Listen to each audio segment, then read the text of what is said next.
All right, good afternoon, everybody. It is Jay again, and it is citrus season, and they are looking absolutely beautiful.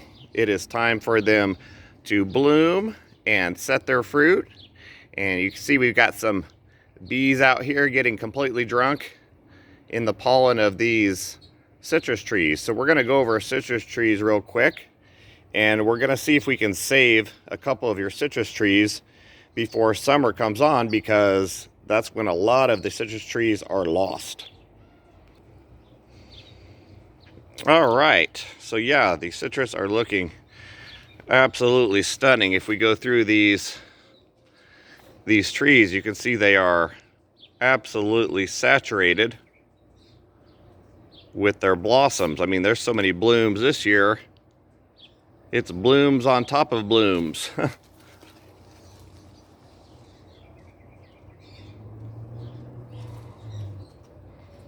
These trees look awesome this year, all of them.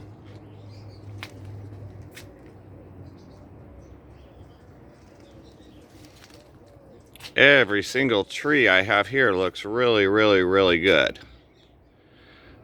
So let's go over a little bit of the problems with citrus and what might happen as far as them defoliating right now. And let's see if we can save some of these, because everybody's citrus does not look like this. It should look like this, guys. In Arizona, if you live in Arizona, your citrus should look like this, where it's blooming and it's fruiting at the same time, and it's got some beautiful leaves on it, beautiful green foliage, and lots of love. Now these are in pots, so let's go look at one in the ground that they should look the same.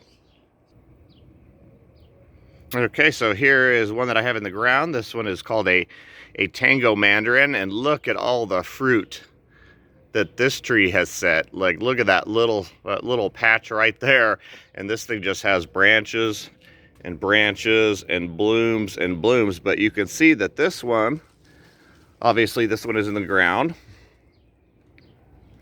So this one is just as beautiful though. I mean, look at the green leaves on this plant. There are no issues at all whatsoever with vitamin deficiencies or with sunburning or with salt burn. I mean, look at the leaves on this thing. They're absolutely perfect. The brand new leaves that are on it, the older leaves that are on it.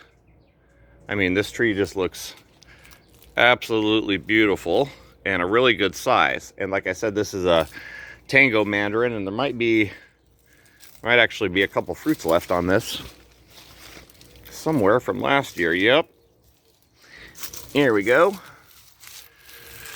A couple of its beautiful fruit from last year, so you can see that it obviously can set fruit and look good at the same time. You want them really full of leaves right now. That is the most important thing, is you want to have them full of leaves. But right now, what happens to a lot of people's plants is they're going to defoliate, and they're going to be losing a lot of their leaves right now.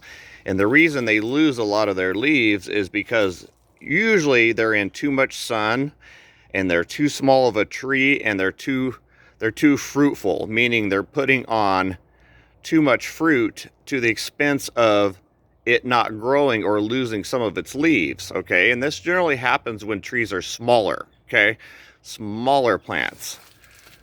Look at the mandarins that have set on this thing. Like, that is incredible. That is an insane fruit load, right? So you want nice, healthy plants, right? So what happens to these guys? Well, they have hormones. Okay, so if you think about it like this, they're basically in two phases during their life cycle. So they're either going to be in a growing phase or they're going to be in a fruiting phase, and generally they're not doing the same thing at the same time.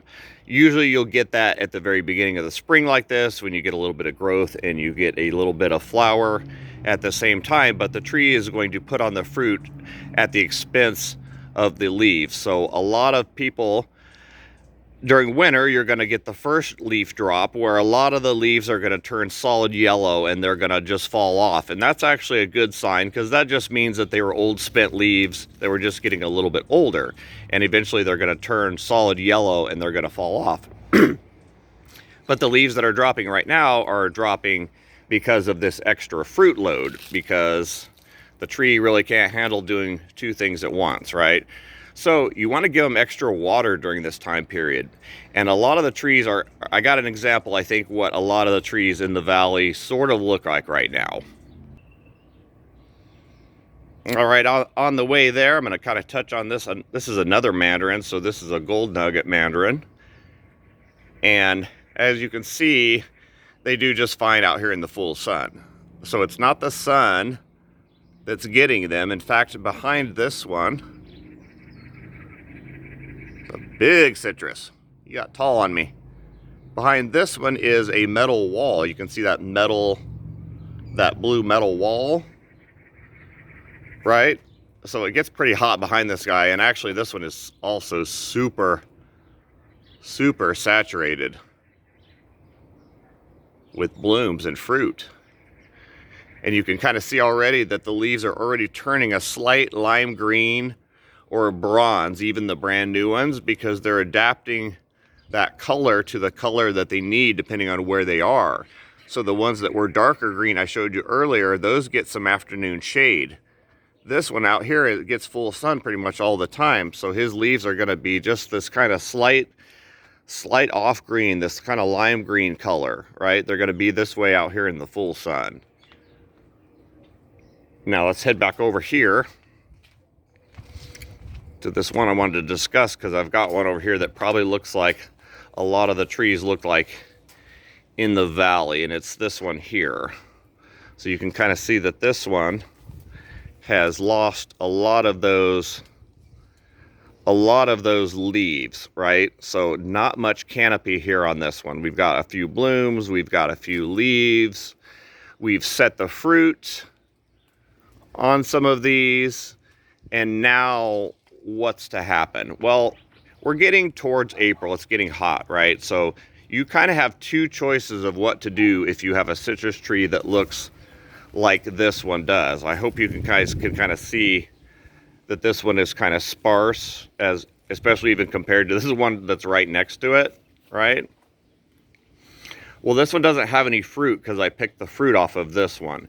So this one didn't lose any of its leaves and kind of sacrifice any of itself to the fruit. This one put on a GABA fruit. This one actually has quite a few of these fruits, and these are larger fruits, right? So these are pomelos. These are going to be a lot bigger of a fruit, so it's going to take a lot more energy off the tree, right?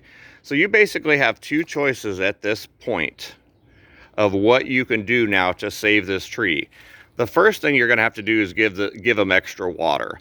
And this is usually when people start to cut back the water because they think they've overwatered it, and that's why it's losing a lot of its leaves.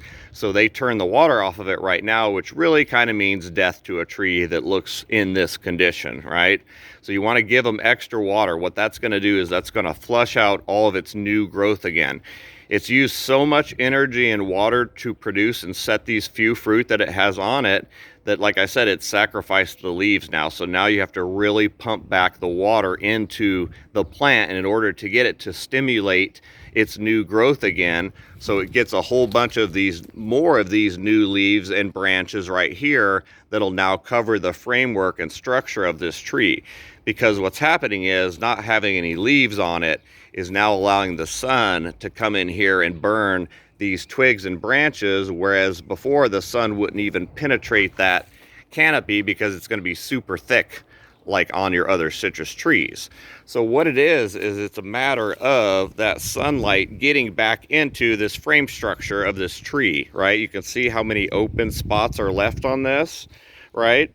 Well, the reason that this one did this in particular is because this is a pomelo, which really don't like the full sun, and the heat's already coming on, right? So I can fortunately completely save this one or bring this one back, because all I have to do on this one is just drag this one back here into a little bit of the shade, where it's just a little bit darker here. That will cool this plant down just enough so that it can put all of its new leaves back on, and it will be able to provide its own help, and I won't have to shade it, right? Now, what would happen if this was out in the yard, though, if this was planted out in the yard, and I didn't have a choice to drag it into a spot where it's a little bit cooler to maybe save its life. Well, in that case, what you're going to have to do is you're going to have to put a shade cloth up over the plant.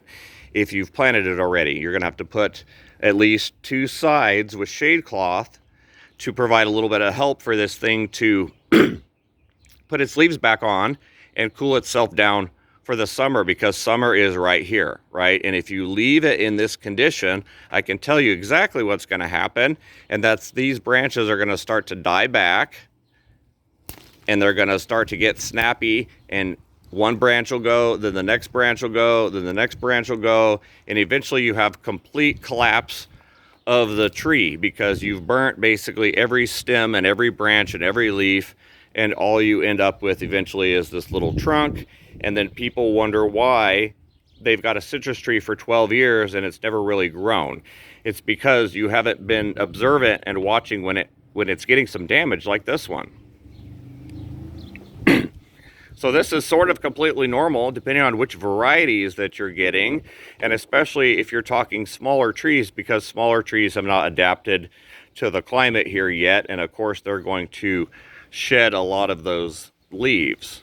It's very, very, very important to get things that are locally acclimated and grown here by someone that knows what they're doing in order to get these to a big size for you. It's very hard to get big pomelos here in the valley, and it's very hard to get them big because they eventually burn, and so they're not successful in the valley because of that.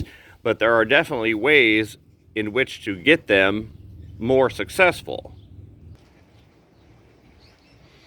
All right, so this is a pomelo in the ground, and as you can see, this is a really, really happy one, obviously, because this one's back in a shaded, a lot cooler area. So this pomelo is actually growing underneath a pomegranate over here to the side, and then it's got an enormous pear tree above it, which is giving it that afternoon shade. Pomelos have huge leaves and they've got huge fruit, and they really set a lot of them. Like they are very prolific. Look at the size of those flowers, guys. So that tells you right there that the fruit are absolutely enormous, right? And this thing is completely loaded up with fruit. So he spent a lot of his energy doing that, right? So even this one in the ground back here has defoliated quite a bit. You can kind of see he's thinned himself out quite a bit through there. But this one real soon here, especially being back here in the shade, he'll flush his new growth here soon. Man, that's a lot of fruit. That is a lot of fruit on this tree. And being back here where it's a little bit cooler, it's going to be a little bit happier back here in the sun than that one that I just showed you that was out there in the full sun in a pot, which is basically the worst condition that you should ever give a plant, right? They like it to be nice and cool underneath them. Citrus love it when it's nice and shady underneath them, and then they're allowed to kind of grow up into the sun. So he's up there over the wall now, and he is fine with the sunlight. So that's what you got to do, guys, especially if you're going to buy these smaller trees. It's okay to get smaller trees from, you know, Lowe's, Home Depot, Costco, but I definitely would not plant those in the yard. I think I would put those in a pot and definitely grow them into a larger size before I sacrifice them to the yard, because a lot of your plants that look like this or look like the one that I showed you earlier are because they're a plant that's not acclimated to Arizona. They've come from California. So a lot of that's going to be your box tree citrus, and I know the price is nice, and that's what people are going for, obviously. But then if you spend, you know, 30 bucks a tree and you keep killing them every year for 5 years, that adds up to quite a bit of money also. So you definitely want something that's locally grown and locally adapted, especially when it comes to things like pomelos and mandarins and kumquats, because those things are a little bit more sun sensitive, and so those can't be put out there in the full sun like people like to do the rest of the citrus. So where you buy it's very important. Try to get something that's locally acclimated. It won't have such a struggle through the summer, and it won't have such a struggle to get to this larger size. And then once it's this larger size, it's pretty much bulletproof at that point. But I can guarantee you a lot of your trees look like the one that I showed you earlier, where it's got just a few sparse leaves. So to kind of recap, guys, this is how citrus is supposed to look like right now, right? Especially your stronger varieties, your oranges, your limes, your grapefruits, your lemons. They should all definitely look like this right now.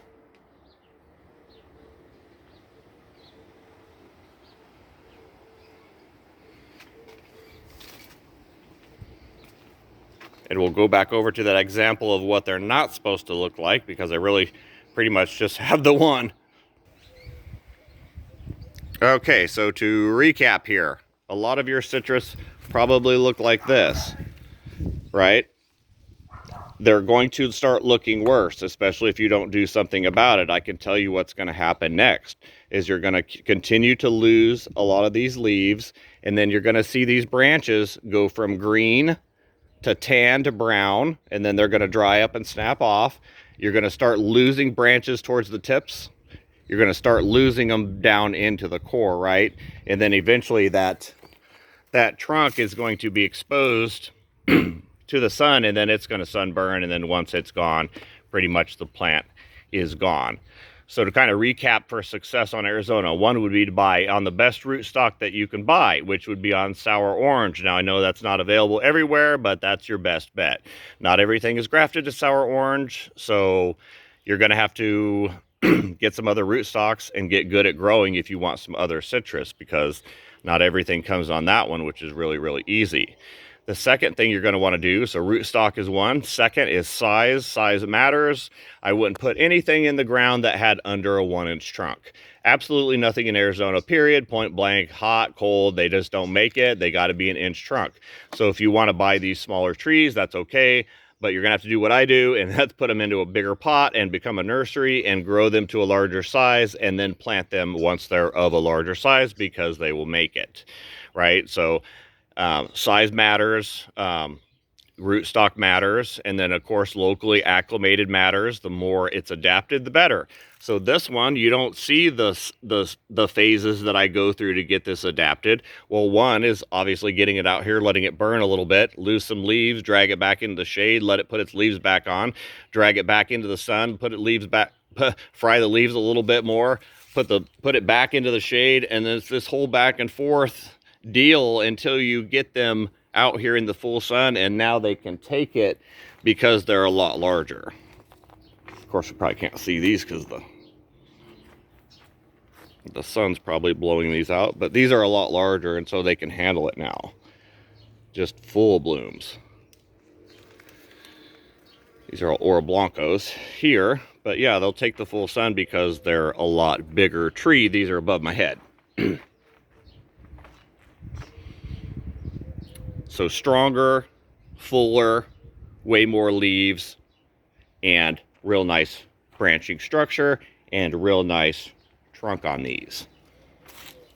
And you can even see that some parts are even getting over into the shade now, and those look a lot greener than the stuff that's even up here into a little bit of the sun, which gets a little bit of that solar bleaching every year, where the leaves are going to bronze out just a little bit, and he'll put on some new leaves, the color that's more appropriate for Arizona. So that's the third thing. The fourth thing would be, if this was in a pot, it could definitely be saved because you just drag it into the shade and let it re-leaf. If it's not in the shade, you're going to want to put some sort of a shade cloth on it, 30 to 50%. Make sure you keep it well above the plant, well above the tree, or you'll end up cooking it because you have it too low. And this tree is already in a stressful state, and you could absolutely take it out of commission by doing that. So shade is very important on something this young, and then water would be the next. So really the only thing that's going to reflush this tree ultimately in the end is to cool it down and give it some more water, and it will reflush again, and it will look exactly like this one over here, which is a lot more what they're supposed to look like. Right? This is an older blood orange, so a lot more adapted. So people don't see what we go through or what I go through to get these things adapted to Arizona. It's very, very important so that a person doesn't have to look at a tree that looks like this in their yard. You're going to have something that looks like this and stays looking like this instead of degrading in your yard. So yeah, go ahead and comment in the the comments below and tell me if you're having this experience or if you've had this experience with citrus.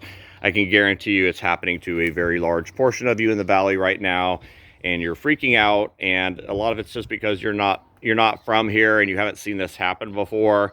But this is good old Arizona for you, and especially smaller plants, and especially something that can't take the full sun like a pomelo.